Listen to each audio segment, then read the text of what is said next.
जय हिंद साथियों, स्वागत है आपके इस YouTube चैनल में। यदि आप सरकारी एग्ज़ाम की तैयारी कर रहे हो तो यह आपके लिए जीके जीएस खास है। पिछले 30 सालों से एग्ज़ामों में पूछे जा रहे हैं ये क्वेश्चंस, आगे भी पूछे जाएंगे। यदि आप SSC GD, BSF, civil court, SSC, Patwari, BTET, CTET किसी भी एग्ज़ाम की तैयारी कर रहे हो तो ये आपके लिए बहुत ही खास होंगे।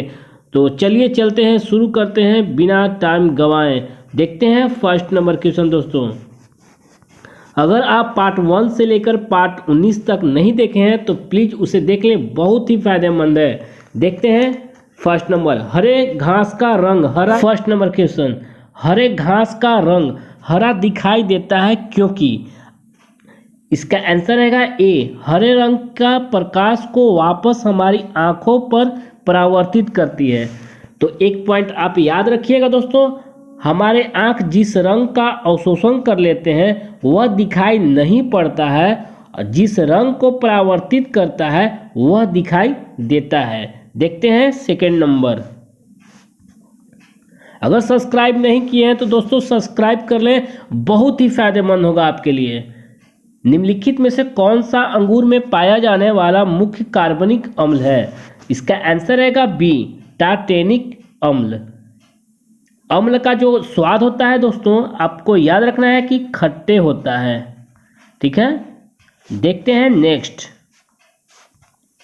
ऑक्सीजन के संपर्क में आने से बचाने के लिए सोडियम धातु को किसके भीतर रखा जाता है?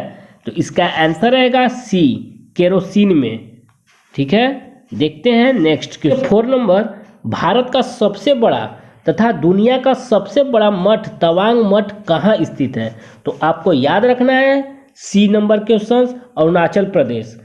दोस्तों, मठ उसे कहते हैं जहाँ बौद्ध भिक्षु जो है निवास करते हैं। देखेंगे 5 नंबर, 1885 में भारतीय राष्ट्रीय कांग्रेस की स्थापना किसके द्वारा की गई थी? तो इसका आंसर रहेगा एलन ओटे यूएन ह्यूम, यानी कि इसे शॉर्टकट बोलते हैं AO ह्यूम। देखते हैं नेक्स्ट। देखेंगे 6 नंबर, निम्न में से जो अलग है या विषम है उसे चुने। तो इसका आंसर रहेगा दोस्तों डी, हाइड्रोजन। हाइड्रोजन इसलिए हुआ कि हाइड्रोजन दिए गए विकल्प में अलग है, शेष तीनों निष्क्रिय गैस है। आपको याद रखना है शेष तीनों निष्क्रिय गैस है। देखेंगे नेक्स्ट। अंतरिक्ष यात्रा करने वाला प्रथम भारतीय कौन था? तो इसका आंसर रहेगा ए, राकेश शर्मा। आपको याद रखना है एक पॉइंट और, राकेश शर्मा 1984 ईस्वी में अंतरिक्ष में गए थे। देखेंगे 8 नंबर, नेत्र गोलक को नियंत्रित करने के लिए कितनी मांसपेशी का इस्तेमाल किया जाता है? इसका आंसर रहेगा सी, 6 मांसपेशी को इस्तेमाल किया जाता है। देखेंगे 9 नंबर, निम्नलिखित में से किसका प्रयोग पानी की अस्थायी कठोरता को दूर करने में किया जाता है? तो इसका आंसर रहेगा सोडियम कार्बोनेट। एक पॉइंट और याद रखना है दोस्तों, जल की अस्थायी कठोरता कैल्शियम और मैग्नीशियम के बाइकार्बोनेट के घुले रहने के कारण होती है। देखेंगे 10 नंबर, मानव मस्तिष्क का वजन कितना होता है? मानव मस्तिष्क का वजन कितना होता है? तो शरीर के कुल वजन का लगभग 2% मानव मस्तिष्क का वजन होता है, आपको याद रखना है। देखेंगे 11, निम्नलिखित कागजों में से किसे पुनर्चक्रित नहीं किया जा सकता है? तो इसका आंसर रहेगा दोस्तों डी, मोम युक्त कागज को पुनर्चक्रित नहीं किया जा सकता है। मोम युक्त कागज जो है रासायनिक क्रिया का उदाहरण है, ये पॉइंट भी आपको याद रखना है। देखेंगे नेक्स्ट, भारत को किस वर्ष में विश्व स्वास्थ्य संगठन यानी कि WHO द्वारा पोलियोग्रस्त देशों की सूची से निकाल दिया गया? तो आपको याद रखना है ए, 2012 में। WHO के अनुसार 3 वर्षों तक रोगी नहीं मिलने पर मुक्त घोषित किया जाता है। आपको ए भी पॉइंट आपको याद रखना है, 3 वर्षों तक अगर रोगी नहीं मिलेगा तो उस देश को जो है पोलियो मुक्त घोषित कर दिया जाता है। देखेंगे निम्नलिखित में से कौन सा ध्वनि प्रदूषण का एक प्रभाव नहीं है? इसका आंसर रहेगा दोस्तों डी, त्वचा रोग, स्किन। देखेंगे नेक्स्ट, उच्चतम न्यायालय के न्यायाधीश की सेवानिवृत्ति की आयु कितनी होती है? तो इसका आंसर रहेगा बी, 65 वर्ष। उच्चतम न्यायालय के न्यायाधीश की न्यूनतम आयु नहीं होती है, ये पॉइंट आपको याद रखना है दोस्तों। किस प्रक्रिया के द्वारा आहार नली में किस तरह भोजन जाता है? तो आपको याद रखना है अंतःग्रहण। देखेंगे 16 नंबर, दादा भाई नौरोजी को गणित एवं भौतिकी विज्ञान के प्रोफेसर के रूप में कहाँ नियुक्त किया गया था? आंसर इसका रहेगा एल्फिंस्टन कॉलेज, मुंबई। दादा भाई नौरोजी को आधुनिक भारत का प्रथम अर्थशास्त्री माना जाता है, ये पॉइंट आपको ध्यान में रखना है दोस्तों। देखेंगे 17, भारतीय रेलवे अपने किस जोन में बायोडीजल लोकोमोटिव की शुरुआत की है? इसका आंसर रहेगा दोस्तों दक्षिण पश्चिम रेलवे। और एक पॉइंट और आपको याद रखना है, रेलवे जोनल के जो प्रमुख होते हैं जीएम होते हैं। देखेंगे 18, क्लोरोफॉर्म सॉल्यूशन में नाइट्रोजन को किस ऑक्साइड का प्रयोग किया जाता है? इसका आंसर रहेगा दोस्तों नाइट्रोजन पेरोक्साइड। क्लोरोफॉर्म का आविष्कार जो है आपको याद रखना है हैरिसन और सिम्पसन ने किया था। देखेंगे नेक्स्ट, तरल अवस्था में गैसीय अवस्था में रूपांतरण को क्या कहा जाता है? इसका आंसर रहेगा वाष्पीकरण। देखेंगे 20 नंबर, जड़त्व का नियम किसके द्वारा प्रतिपादित किया गया? इसका आंसर रहेगा आइजक न्यूटन के द्वारा जड़त्व का नियम प्रतिपादित किया गया। दोस्तों अगर मेरे चैनल में आए हैं आप, तो कम समय में ज़्यादा से ज़्यादा क्वेश्चंस कराए जाते हैं, आपको ये बात को ध्यान में रखना है। किस समूह के पौधे को आमतौर पर शैवाल कहा जाता है? इसका आंसर रहेगा थैलोफाइटा।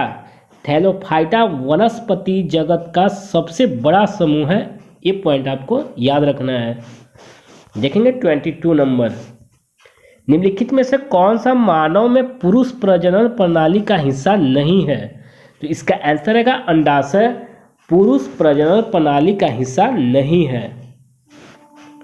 देखेंगे 23 नंबर, निम्नलिखित में से किसे मास्टर ग्रंथि के रूप में जाना जाता है? इसका आंसर रहेगा दोस्तों पीयूष ग्रंथि। इसका भार जो लगभग होता है, पीयूष ग्रंथि का भार 0.6 ग्राम होता है, आपको याद रखना है। अर्धसूत्री विभाजन की खोज सर्वप्रथम किसने किया?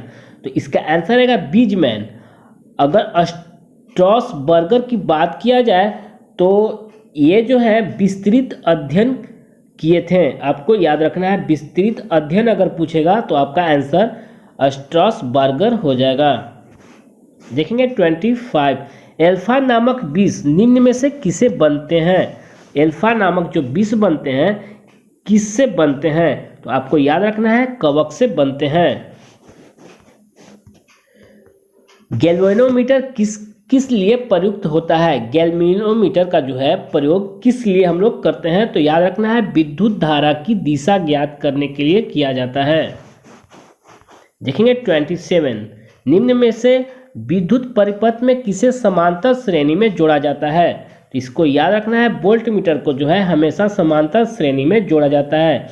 एक पॉइंट और याद रखना है दोस्तों, वोल्ट मीटर का जो प्रयोग होता है परिपथ के किन्हीं दो बिंदुओं के बीच विभवांतर मापने में किया जाता है।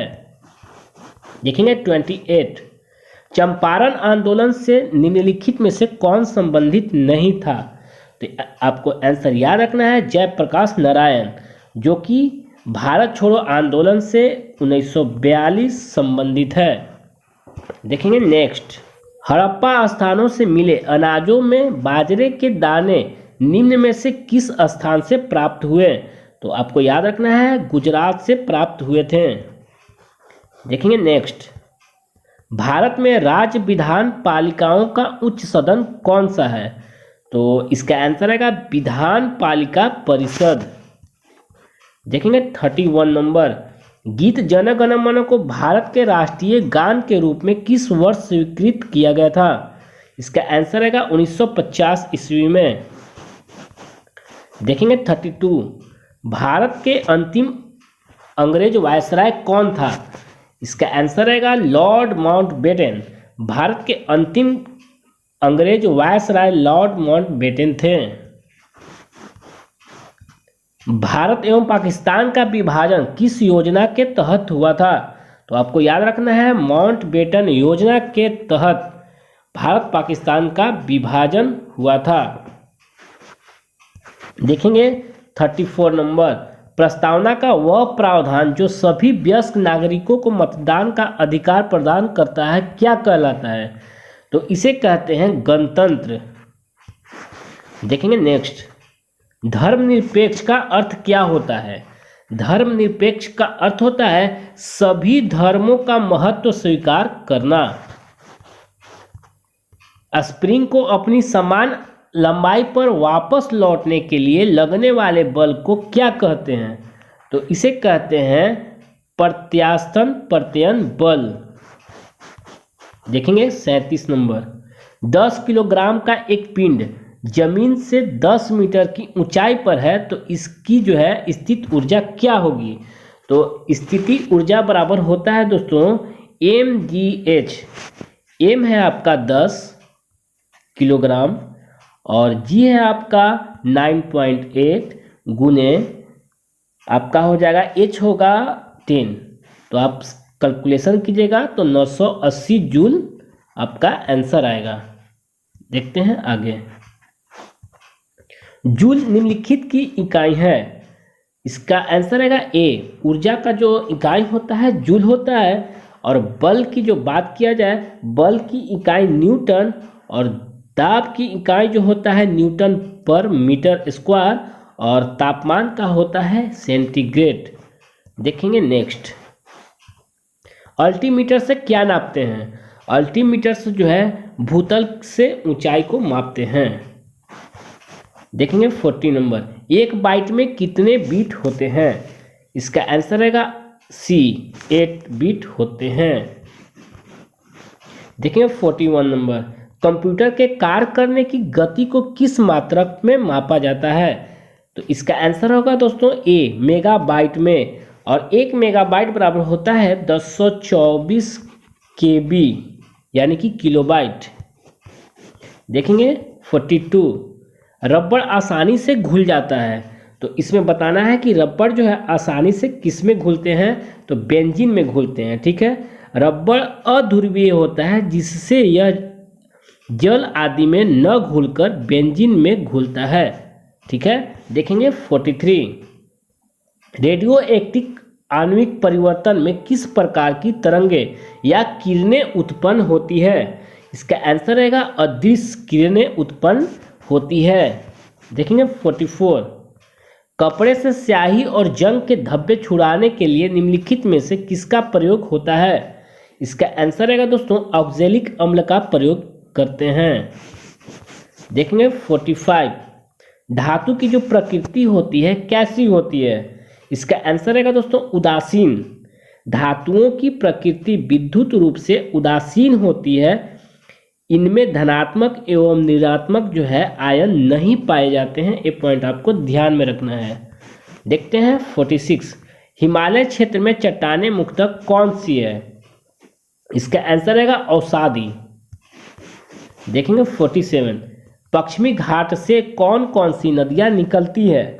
तो इसका आंसर रहेगा कृष्णा, गोदावरी और कावेरी जो है पश्चिमी घाट से नदियां निकलती है। देखते हैं नेक्स्ट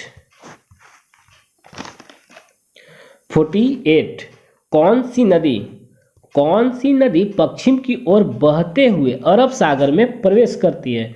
इसका आंसर रहेगा नर्मदा, जो कि अरब सागर में प्रवेश करती है। स्थिर पानी में मिट्टी का तेल डालने पर मच्छर कम होते हैं क्योंकि यह लार्वा के सांस में बाधा डालते हैं। आपको ए सी ऑप्शन राइट है। देखेंगे 50 एंड लास्ट, जब किसी माध्यम का ताप बढ़ता है तो उस माध्यम में प्रकाश का जो वेग होता है अपरिवर्तित रहता है। तो प्रकाश का जो वेग होता है ताप पर निर्भर नहीं करता है दोस्तों, अर्थात ताप बढ़ने पर प्रकाश का वेग अपरिवर्तित रहेगा। तो धन्यवाद, thanks for watching, thank you.